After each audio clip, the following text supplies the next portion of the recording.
All right, so now we're in week 12. We're getting on towards the end of the term, but we're going to continue on just as we have. This week, we are discussing just two articles, so one here in the presentation and then one in your group activities or your reading sequence activities. And the general topic, a general thing that we're discussing is whether equality, in some sense, is a good thing.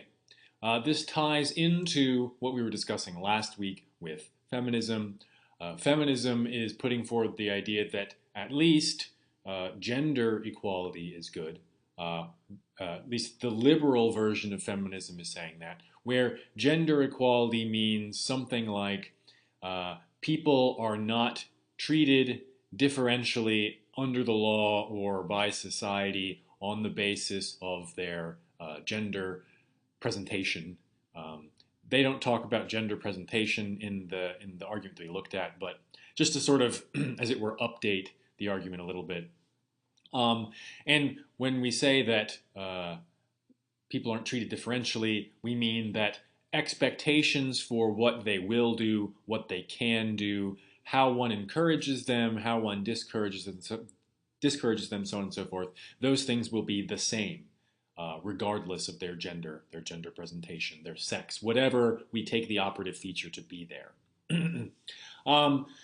So that is putting forward, and it says so explicitly and says it as if it were obvious that equality is good, right? That's sort of an assumption of the argument that we looked at last week in terms of liberal feminism. And, that is a very intuitive claim to make, that equality is good. It's something that we do indeed basically all take for granted. However, there are a number of people who argue that in one way or another, equality is not a good. It's not something which is desirable in and of itself. It may be desirable because it achieves other things, but it's not an end in itself. And most of the time when people talk about equality being good, they are treating it as an end in itself. That is something which is good to get, even if it doesn't lead to anything further. Now, some people, there are different ways to criticize this idea that equality is good. It doesn't have to be in the probably way that you're thinking of it, where we say, no, some people are better than others and they should be treated that way. We don't necessarily have to go that way with it. It doesn't have to have that kind of retrograde connotation. It could, of course. That is one way that you could attack the argument. You could just say, no, equality is bad. People aren't the same, so you shouldn't treat them the same. You can take that same idea from a different direction and say, look, equality is not what anyone actually even wants. No one wants to be treated the same as everyone else. Every person wants to be treated as is appropriate to them. And when we're asking for equality, what we're doing is the people asking for it are usually people who are being treated worse than they deserve to be treated. So they say, look, stop treating us worse than we deserve to be treated, and maybe also stop treating these other people better than they ought to be treated, right? Some people may argue against equality on the basis of, well, sure, it's sort of okay, but it's too abstract. It's not really fixing any problems. It's trying to mash everything into a one-size-fits-all solution. There are all sorts of sort of reasonable ways to criticize the goodness of equality.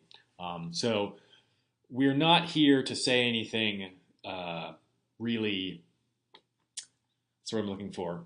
I said retrograde before. That might not mean anything to you. We're not here to say anything like old-fashioned and discriminatory or anything like that. That's not the purpose. And hopefully you'll be able to see that from the argument that we look at in the presentation and from the one that you look at in your reading sequence stuff. So let's just get straight to it.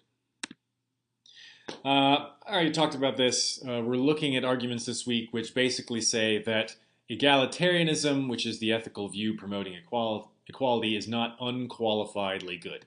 So already there, when we say it's not unqualifiedly good, we are leaving it open that it's still good, but we're not saying how it's good. We're not saying if it's instrumentally good or intrinsically good. We're not saying if it's the highest good. We're just saying, look, it may be good, but calm down. It's not the only thing that's important. The argument we're going to look at is from Derek Parfit. Derek Parfit, you hopefully remember from the repugnant conclusion argument. This is the same dude. So let's just dive straight into it. And there'll be some jargon in the argument as we go through that you might understand. I'm going to talk about it in the slide right afterwards. Premise 1. Egalitarianism implies that it is pro tanto good to eliminate inequality. Premise 2. Inequality can be eliminated by bringing the worse off up, and inequality can be eliminated by bringing the better off down. Conclusion 1. Egalitarianism implies that it is pro tanto good to bring the worse off up, and that it is pro tanto good to bring the better off down. Conclusion 2. Egalitarianism implies that it is pro tanto good to bring the better off down. Premise 3. Simply bringing the better off down does not make anyone better off. Premise 4. If no one is better off, one state cannot be pro tanto better than another. Premise 5. If egalitarianism is true, then it is pro tanto good to bring the better off down. Conclusion 3. Egalitarianism is false. So, relatively short, but there are some technical words in there that we should look at. So you'll notice this phrase pro tanto featured heavily in the premises. Pro tanto, and as I'm going to explain, prima facie are two Latin phrases which are used as jargon in philosophical ethics and also in legal discourse as well. They don't necessarily mean the same thing in each domain. So we are going to mostly be focusing on their use in ethics, philosophical ethics. So what pro tanto means is, these aren't going to be literal translations because that might not be very helpful. It means to some extent. So that means when you say that something is pro tanto good, that it is in some way good. And this way in which it is good is sort of undeniable. It stands up to scrutiny, but it leaves open the option that this good might be overwhelmed by something else. And there may not be any particular reason available to explain why it's good. We're just saying, look, this is obviously good in some way, and its goodness stands up to some counterexamples, so it is clearly, distinctly good. We might say something like that. So happiness is pro tanto good, means that there is something obviously good about happiness. We may not be able to explain exactly what it is or why happiness is good, but everyone agrees happiness is good to some extent. Prima facie is another one that you see a lot in ethics and again in legal discourse. Here it means something like at first glance, to a first approximation, something of that nature. And here we're describing something which apparently has some kind of value or apparently has some sort of quality, but might not upon further exploration. Now, it could, of course, turn out to actually have this quality upon further exploration, but this prima facie, saying that something is prima facie good rather than pro tanto good, means it looks like it's good, but it's not clearly the case that it's good. It's as if to say, I haven't really thought about it much, but this seems good. So example here, we could say physical pleasure has a prima facie appearance of goodness. That means just thinking about it very briefly or sort of in the moment, physical pleasure seems like it's a good thing. After the fact, upon further investigation, you might discover that, well, it's not really good because, it's caused by something which is harmful to you. So you talk about heroin, obviously taking, well, maybe not obviously, opiates. So if you've ever been given some sort of morphine for a medical procedure or an injury, it is intoxicating, right? So there is some amount of physical pleasure at least in the form of a relief of pain, and that is, arguably a good thing. Now, of course, that sort of drug, maybe other sorts of drugs, that physical pleasure may come at some kind of price, addiction. So think about some really unhealthy foods. They're very delicious. Something really fatty and all that. It's very delicious, but it's not good for you, right? So this culinary pleasure at first seems good, but maybe it's not really good. This is the kind of thing that we're looking at. In a legal discourse, this might make it a little bit more clear. We can talk about there is a prima facie case for a murder charge.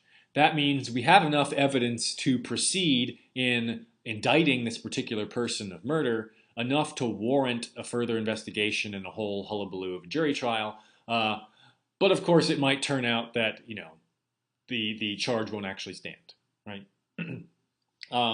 So prima facie is kind of like the least possible burden has been met for us to move forward with classifying something in some way or something to that effect. So we have pro tanto showing up in the argument previously. Egalitarianism implies that it is pro tanto good to eliminate equality. That means it is in some way good to eliminate equality. Later on, egalitarianism implies that it is pro tanto good to bring the better off down. That means in a situation of equality where you have some folks up here, some folks down here, let's say in terms of wealth, let's say in terms of education, whatever, then it is pro tanto good to just bring these people down, right? Take away their money. Make them dumber somehow. I don't know. It's hard to take away education. Take their property, right? That's bringing people down. If anyone is familiar, there's a short story by Kurt Vonnegut called Harrison Bergeron, in which we see sort of a perfect example of what's being talked about in this argument. That is that people who are naturally talented are being brought down to some particular level, to a lower level, by hampering them. So people that are particularly intelligent, they have these weird noise boxes on their head that screech this horrible noise into their head every once in a while to keep them from concentrating and using their intelligence. People who are particularly strong or graceful are weighted down with things to make it hard for them to move, right? That is a very extreme version of what Parfit is talking about when he means taking the better off and bringing them down, right? Bringing them down to the level of everyone else. We don't have to posit that there's some middle, level, some level of normalcy. Egalitarianism can, as it were, say something is wrong in any case that two people have unequal access to some political good. Two people are not equally respected socially, something like that. The type of egalitarianism we're looking at, we haven't specified what things need to be equalized. We're leaving it very vague, just talking about political and social and moral goods very generally. Any inequality of that nature is offensive, as it were, to the egalitarian. And so when saying that is pro tanto good to bring the better off down, means that it's pro tanto good to take someone who's very smart and put something on them to sort of disrupt their concentration constantly so that they're not smarter than everyone else. Someone who's really rich, it's pro tanto good to take away their money until they have just as much as everyone else. Something to that effect. Now, importantly, you can see the argument is focusing on just the bringing the better off down part. So we see here in premise 3 that it's focusing on that and saying, look, if you achieved equality simply by bringing the better off people down, then no one has gotten any better, right? You've achieved equality, but no one has gotten any better. And in fact, some people have become worse off. All you've done is harm people. Now we might get into this idea, and maybe I talk about this later. So let's skip any further analysis and just move through the slides here. Um, so here we have, yeah, that's where I want to be. Egalitarianism implies that it is pro tanto good to bring the worse off up, and that it is pro tanto good to bring the better off down. And so what's being said here is that if equality itself is in any way good, then any method of achieving it is in some way acceptable. Because we're talking about a consequence, equality. Equality is a state of affairs, a consequence. We're saying that that thing is good. And that means unless we add some additional analysis about appropriate methods, that, well, any way of getting to this good endpoint is itself good. The ends justify the means. That's kind of what we're looking at here. So this very basic premise of egalitarianism, for all it tells us, says that any way that you achieve it, that's fine. Simply bringing the better off down does not make anyone better off, and if no one is better off, one state cannot be pro tanto better than another. So, like I said, you can imagine this Harrison-Bergeron scenario where people are made equal only by encumbering, hampering, disrupting, injuring the people who are better off, and bringing everyone to the same level in that way. In addition to this, Parfit's putting in this further intuition, and he says, look, a state in which no one is better off, right? An action which makes no one better off. That action can't be good, right? That action, I mean, so he says here, if no one is better off, one state cannot be pro tanto better than another. That's a little bit of an overstatement. If you have two options and they each harm people, but one harms people less, no option helps anyone, then the less worse option is pro tanto better than the more worse option. Just worse. More worse isn't a phrase. Then you can say that, well, one state can be pro tanto better than another, even if no one's better off.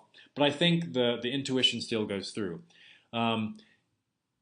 It's hard to say that changing a state of affairs from one of inequality to one of equality by way of simply harming one group and not helping the other group at all, there's nothing good about that. So that's an intuition which is separate from the intuition that equality is good. So Parfit is kind of pitting two intuitions against each other. He's saying, look, equality is good, but also a state of affairs in which no one gets better and some people get worse isn't the right option. It's not a good option. So, it looks like we can't say, as it were, that equality is this final good, this thing which is good in and of itself, and that any way you get to it is okay. So note importantly that this is not saying that it is never acceptable to achieve equality by in some way bringing the better off down. That is not Parfit's point. Parfit's point is that according to this simple version of egalitarianism, it is acceptable to do nothing but bring the better off down. Equality achieved that way is A-okay. For all Parfit says, it would be all right if you brought the better off down, if that also somehow brought the worse off up. And we have to be careful here. It has to bring the worse off up in some absolute sense, not some relative sense. So when you bring the better off down, then in a relative sense, the worse off have gotten better, right? So there's now no longer anyone above them. So in a comparative, a relative hierarchy, they have gotten better. That's not the kind of getting better that we're concerned with. We're concerned with absolute betterness, right? So if Parfit doesn't think that this is okay, but it's perfectly open to his argument to say that this is okay, right? So the better off came down a little bit, but also the worse off raised, absolutely, right? They moved from their absolute position, so imagine on a graph, they went from 1 to 2. So imagine that we have 1 and 4. Parfit's argument, for all it says it's acceptable to bring them down to 3 and then up to 2. Or bring them down from 4, and so then you just kind of do this so that everyone's at 2. That might be acceptable. Parfit's not saying that that's obviously bad or not good. He's saying only that when all you do is bring the better off down, that can't be good. So Parfit isn't totally against sort of redistribution schemes, as it were, redistributive ethics, justice. He doesn't say there's anything wrong with that. He's saying that, well, you can't just so imagine you have wealthy people, poor people. You can't make them equal just by burning all the poor people, all the wealthy people's money and property. That's not going to help. But it might be fine to sort of tax them more heavily, do some other sort of redistribution, and then give the stuff that you took from the rich to the poor. That might be acceptable, according to this. So it's a little bit more nuanced than it originally appears. So here we go, a concrete example. Example 1, I can make a homeless person and a homeowner more materially equal by burning down the homeowner's house, but that doesn't make either one of them better off, and it makes the homeowner worse off. So Parfit's going to say, no good to example 1. Example 2, however, says, I can make a person who cannot vote and a person who can vote more politically equal by taking away the second person's right to vote, but that doesn't make either one of them better off, makes the homeowner worse. Again, this is 2 examples. I don't know why I put 2 examples of things that Parfit wouldn't agree to, but these are both the sorts of things that Parfit says are not okay. I give 2 examples to show that equality comes in, as it were, different aspects: material equality, political equality, so on and so forth. But Parfit is being very general here. He's saying equality, not just of any particular sort, but equality in general.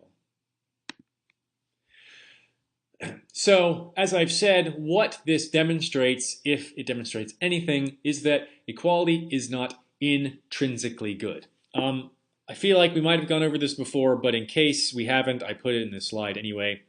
When we say that something is intrinsically good, we mean that it's good without respect to other things that it causes to happen, without respect to other things that it gets you. Something that's intrinsically good, if the only thing in the world, so let's say happiness is intrinsically good. If there's this little bit of happiness and nothing else in the world, there would be something good about that world, if happiness is intrinsically good.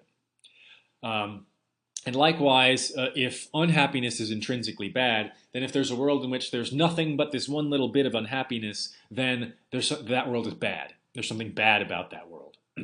On the other hand, imagine a world in which the only thing which exists is a dollar bill. Money is not intrinsically good. It's not good for its own sake. It's not good regardless of what else it leads to. Money is only good because of the things it can get you, right? So the universe in which there is a dollar bill and nothing else, there is nothing good about that universe. It's neutral, at least, or it's neutral at best. So that kind of gives you another way to think about the difference between instrumental and intrinsic goods. Intrinsic goods are ones which make the world better simply by existing, whereas instrumental goods are goods which make the world better only by achieving other things which are themselves instrumentally good. So if money can buy happiness, then the purchase of happiness with money makes that money instrumentally good. If you bought happiness with money, that would make the money instrumentally good. We don't have to have a solid picture of which things are instrumentally good and which things are intrinsically good, but Parfit is putting forward a position in which it looks like a good interpretation of what he's saying is that equality is not intrinsically good. That is, simply having equality doesn't make the world a better place, right? And this is demonstrated by the fact that you could gain equality by simply bringing one group down and not also thereby improving the other group. So it's not intrinsically good. he's also not arguing that it's intrinsically bad. So he's not saying that we should avoid equality. He's just saying we should perhaps temper our enthusiasm for it, to have some perspective about in what way it's good, and whether it's good no matter how we get it, or whether it's only good because it leads to other things.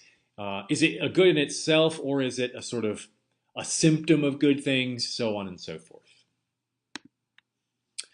So I already talked about this. What about comparative well-being? So that is when you bring the better off down, the worse off become relatively or comparatively better, right? So if I burn some of a millionaire's money, aren't I now less wealthy than I was before? That's not a typo. I am, with respect to that same billionaire, I am now less wealthy than I was compared to him before, because he has less money and I have the same amount, or she has less money and I have the same amount. And so when you think of that kind of scenario, you might think, yeah, but does that really do you any good, burning that person's money? No, it doesn't look like it. It might satisfy some petty grievance, some petty sense of jealousy, but that looks bad. So we're ignoring a lot of stuff here. And that's invariably the case when you're doing sort of applied level ethics. What are we ignoring? So we're ignoring these knock-on effects of extreme wealth disparity. The mere fact that some people have so much more wealth than others sort of causes things which are bad, right? It causes one person's opinion to have more force, to matter more than someone else's. It changes the sort of quality of care, let's say healthcare, that two people can get, right? So someone who's very wealthy can get better healthcare. You might not think that simply having money should entitle you to higher quality care. It's not like you deserve to be healed more than somebody else just because of a whole bunch of money, right? Think of it that way. So we're overlooking a whole bunch of stuff when we do these examples.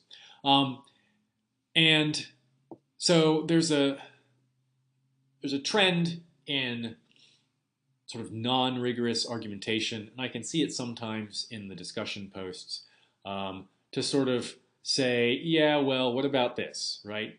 To endlessly bring up more details and more details as a way of kind of wiggling your way out of something. And there are some times in which, considering context is very appropriate. You can sometimes ignore context to the detriment of your argument, but that is not always the case. Sometimes you need to ignore certain details, right? We do it constantly. You couldn't function if you took in every detail of everything all the time. So for instance, here's a kind of gross example. There's an acceptable number of bug parts per million in your cereal, right? If we had to ensure that every box of cereal had absolutely no bug parts in it, no one would get any cereal, right? So we overlook a certain proportion of bug parts in cereal. And I don't know exactly how they sample this and how they make the decision, but you have to overlook some things sometimes in order to progress.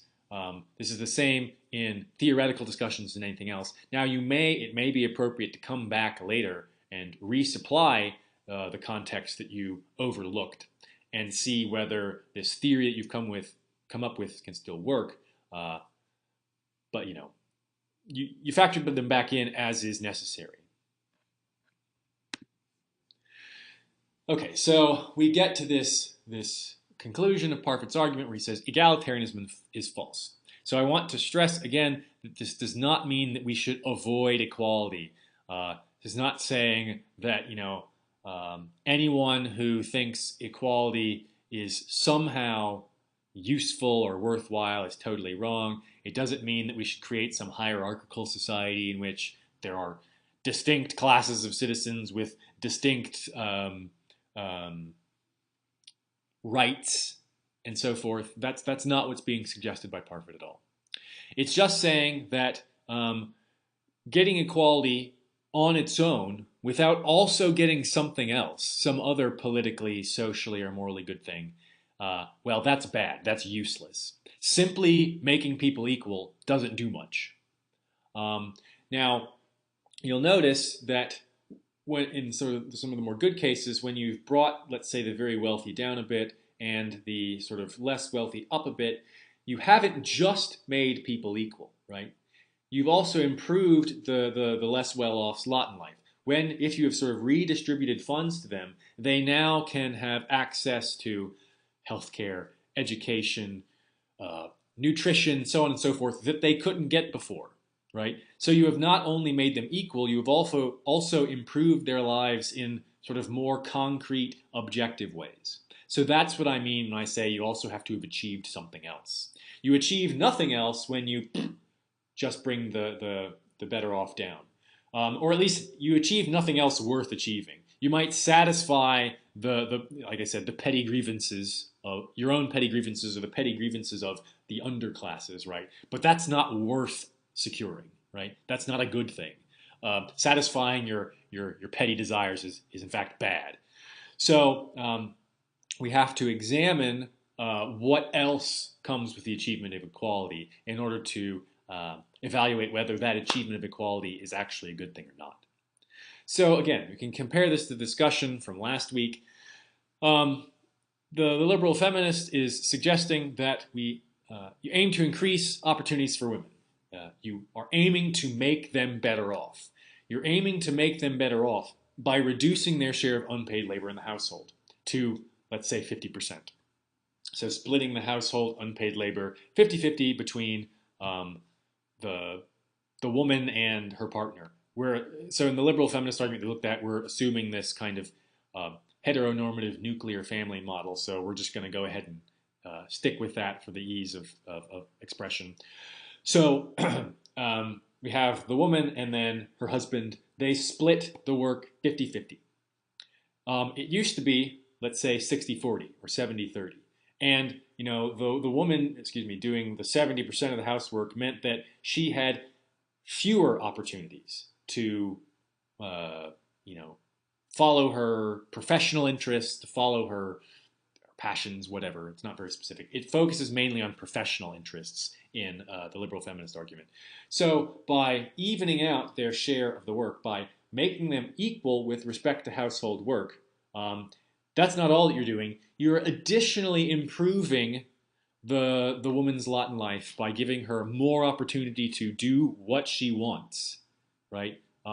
Now, we, of course, assumed that household work isn't what she wants to do. The assumption there is not that household work is bad and that you shouldn't want to do it. It's just that you should have the opportunity to not do it, to do something else, should you end up wanting that. So that's sort of what's going on here. So we looked at some of the possible problems with the particular vision of feminism that Julina Oxley and Susan Oken put forward in last week's thing. But let's sort of, again, ignore that for the time being. So the point here is that this is, in some sense, going to make men worse off. But that's okay, because that's not all that it's doing. It is making them worse off, but the idea is, well, they were getting more than they deserved to begin with. Or women were getting less than they deserved to begin with. Both of those are true, right? So even though men are becoming, in this sort of picture, worse off than they were before in terms of opportunities, that is okay because women are getting better off than they were before in terms of opportunities. So this type of egalitarian argument, the type of thing that we saw last week with Julina Oxley's argument, does not run afoul of, does not sort of rub Parfit's argument the wrong way. Parfit's argument would say, oh, look, that's fine, because something else is being achieved in addition to equality. Women's lot in life is being made better. And so then it's A-okay. So hopefully that gives you an idea of Parfit's argument not as this sort of unsubtle hammer of a thing just shattering our view of the value of equality. It's instead more, sort of needle and thread like. It's getting in and just sort of patching up holes, or it's what are those things called? Seam rippers. It's getting in there and sort of unbinding some places where we've got ourselves tangled up in inaccuracy or whatnot. So that's what we're going to cover here in the lecture for this week. What you're going to look at in the reading sequence assignments is Nozick's famous his infamous Wilt Chamberlain argument. That tells you absolutely nothing, that title, about what the argument discusses. If you've looked at the sort of discussion prompts and whatnot already, you'll know that it has to do with distribution patterns of property. Again, we're looking at equality. Nozick's argument is talking about which type of property distribution patterns are just and which are unjust, and he's going to ultimately make an argument against egalitarian patterned distribution of property. That's what he's going to be looking at. So the Wilt Chamberlain argument is what you'll be discussing in your groups. It's what you'll be doing your active reading assignment on, and it's what you'll be doing your summary on. Hopefully now everyone has looked at their argument outline feedback. So make sure to take a look at that. The next part, the last part in the presentation sequence assignment is creating presentation slides. So you're not actually giving a presentation to anyone. That would be very irritating to work out logistically on an online course. It's not impossible, I just don't want to do it. And when I do this in face-to-face classes, I don't have them do an actual presentation either. I have them meet with me in my office. Obviously, that's not feasible for all of you, so I can't require it.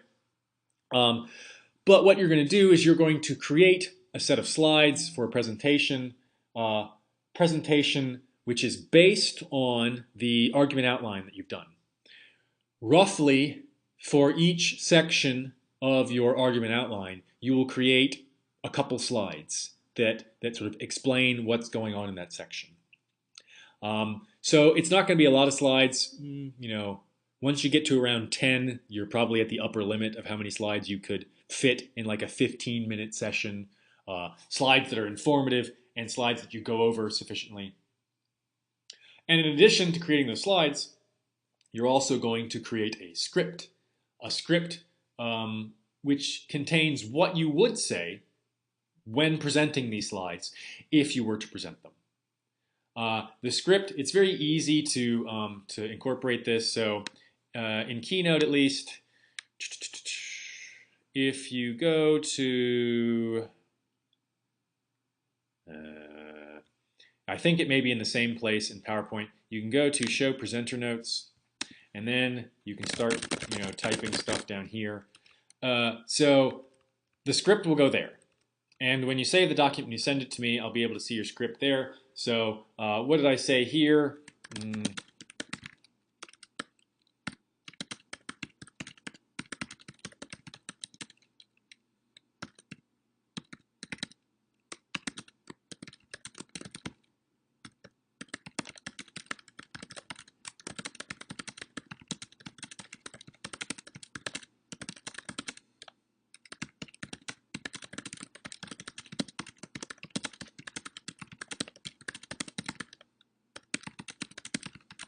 Right?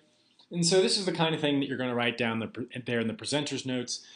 It is a conversational tone, and in that conversational tone, you will be sort of adding value to the slides. You won't simply be reading off the slides because that's boring and it makes you redundant as a presenter. You are instead going to be supplying additional information, extra little factoids, anecdotes, examples, explaining how this slide fits into the greater framework of your presentation, yada, yada, yada. And so there will invariably be more text in the presenter notes in your script than on any given slide. So when you look at my slides, that's not a good example. So these are all pretty wordy, but slides shouldn't be too wordy. Some of my other slides are better examples from some of my other presentations. But definitely you say more than what's on the slide, and you don't say only exactly what's on the slide. So you can see I don't actually have presenter notes for this. I don't work off of an actual script when I'm presenting to you. I'm essentially doing this, I mean, off the top of my head sounds like it's incredibly unprepared, but I have thought of things to discuss about these arguments beforehand. I've read the arguments. I've formulated my own thoughts about them. I've had discussions over time with other professional philosophers about the best way to discuss these arguments with students or with each other. And so I take all of that and I kind of formulate something that I'm going to say. I have a general idea of what it is beforehand. Um, and I'm not suggesting that when you give a presentation, you should have some note cards to read from. Indeed, if you were presenting, you wouldn't be reading from these. They would be there to sort of guide you so that you can look back every once in a while to remind yourself what you're supposed to be saying. But because you're not actually giving a presentation, I want you to type something out. Type out a speech, basically. So for each slide, there'll be a little bit of what you would say about that slide. Once I actually put up the Dropbox for this, once I actually assign it, I'll give more specific instructions, and there'll obviously be written instructions. So we'll get to that. But I just want to give you a general idea of what you need to be thinking about when you're looking at your argument outline feedback. Okay, so hopefully we're all good with that. As usual, if you have any questions, you can feel free to email me, and I will talk to you next week.